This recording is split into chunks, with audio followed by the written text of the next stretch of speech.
Hello friend, જય શ્રી કૃષ્ણ. બજાર કરતાં ચોખ્ખો અને સસ્તો આમચૂર પાવડર સૌથી સરળ રીતે ઘેરે બનાવીશું. તો વજનમાં 1.5 કિલો મેં દેશી કેરી લીધી છે. તો આ રીતના દળવાળી અને દેશી જે ખાટી કેરી એનો ઉપયોગ કરવાનો છે. આ રીતની કેરીનો ઉપયોગ કરવાનો નથી. જેમ ખાટી કેરી હશે એમ તમારો આમચૂર પાવડર ખૂબ સરસ બનશે. તો કેરીને પહેલાં ધોઈને સાફ કરી પછી આ રીતે પીલરેથી છાલ કાઢી લેવાની છે.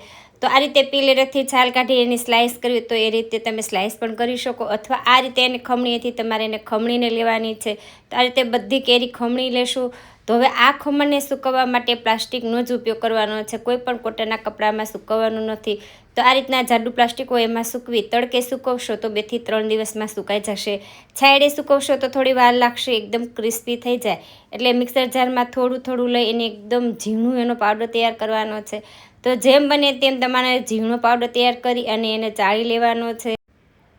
તો ચાળીને જે જાડું વધ્યું છે એને પાછું મિક્સર જારમાં લઈ અને સાથે આપણે સુકાયેલું છીણી એડ કરી પાછો એનો ઝીણો પાવડર તૈયાર કરી ચાળી લેવાનો છે. હવે જે જાડું વધ્યું છે એમાં આપણે 1 ચમચી જેટલું મીઠું એડ કરી પાવડર તૈયાર કરી લેવાનો છે. તો મીઠું એડ કરવાથી એકદમ ઝીણો પાવડર બનશે અને મીઠાથી આમચૂર પાવડરનો એકદમ સરસ સ્વાદ પણ આવશે.